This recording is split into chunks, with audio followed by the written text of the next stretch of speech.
कौन कौन इस पावन पुराण के श्रवण से विमुक्त हुआ?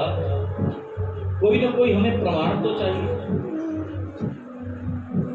तो उसकी प्रामाणिकता क्या है? क्यों सुने हम?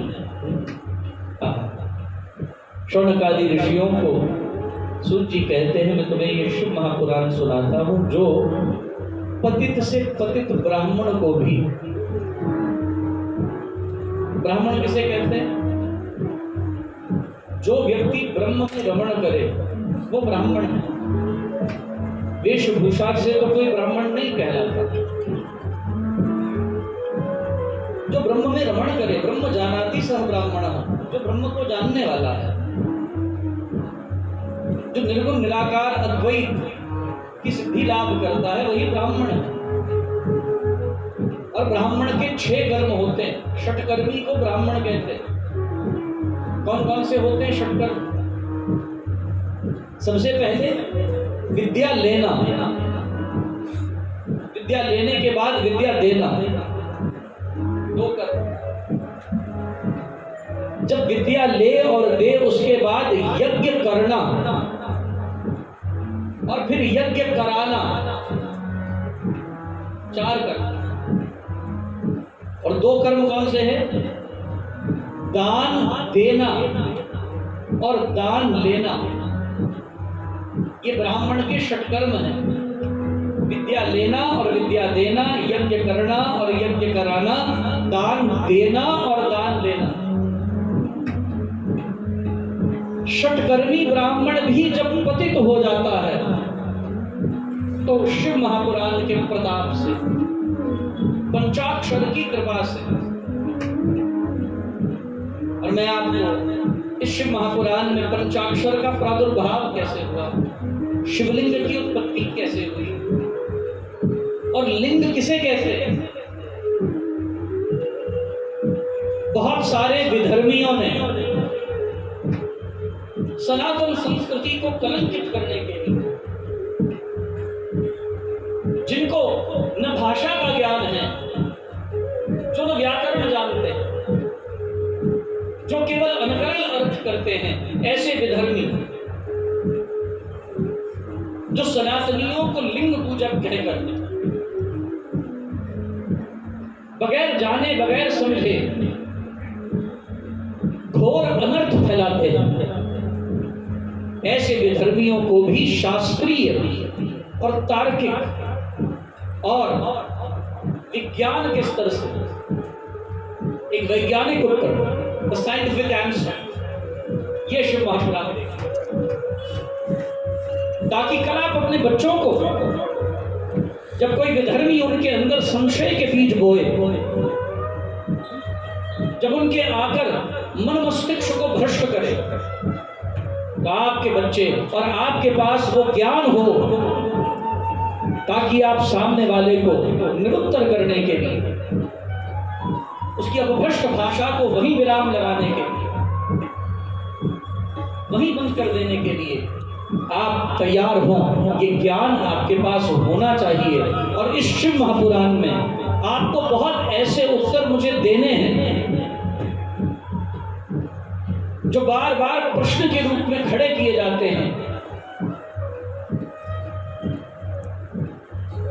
योनि रूप जलहरी और शिव पिंडी को पता नहीं क्या क्या अनुकरण अर्थ करके दर्शाया जाता है, जो प्रकृति पुरुष के मेल को गलत दर्शाते हैं। उन सब विधर्मियों को ये शिव महापुराण का यज्ञ एक सशक्त और सबल उत्तर देने के लिए आया।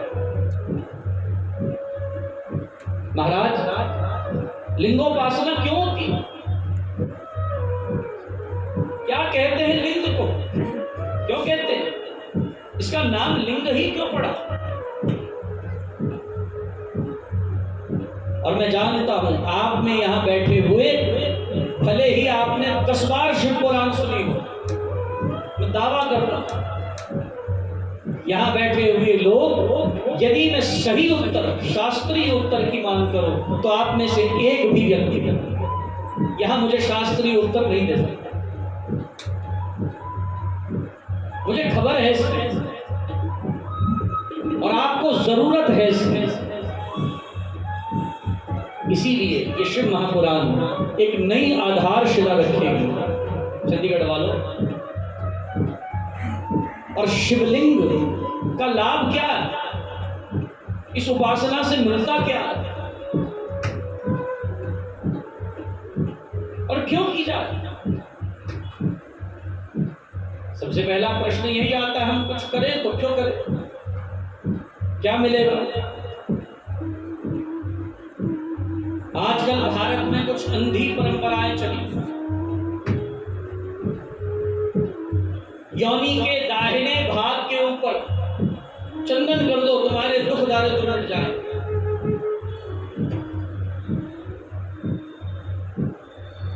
कोरे कर्मकांड से अज्ञान युक्त होकर किसी की भी कही हुई कुछ भी बात को सत्य मानकर आराधना कर लेना, कर्मकांड करना,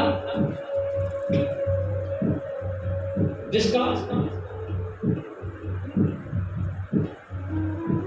पॉजिटिव इफेक्ट होता है उसका नेगेटिव हो सकता है कि नहीं। दवाई यदि डायग्नोसिस के हिसाब से तो खाई जाए तो सही असर करती है कि गलत करती है, बोलो ना भैया। जिसका इफेक्ट होता है उसका साइड इफेक्ट भी होता है, गलत करने का गलत प्रभाव होता है। इसलिए भैया किसी को भी सुनकर प्रामाणिक मत मान लीजिए, शास्त्र प्रमाण है। नलिनानंद क्या कहता है वो बात मायने नहीं रखती, बात मायने वो रखती है शिव पुराण क्या कहती है। नलिनानंद जैसे 100 आएंगे 100 जाएंगे, शिव पुराण वही रहेगी। इसलिए शास्त्र को प्रधान मानिए और शास्त्र को ही समझिए और शास्त्र के पथ पर ही चलिए, शास्त्रीय मर्यादा में ही चलिए, यही जीवन है साधक का। इसलिए शास्त्र की मर्यादा से हम कष्ट मस न हो। जो शास्त्र कहता है उतना ही करो, वैसा ही करो, इस पर केंद्रित हो जाओ।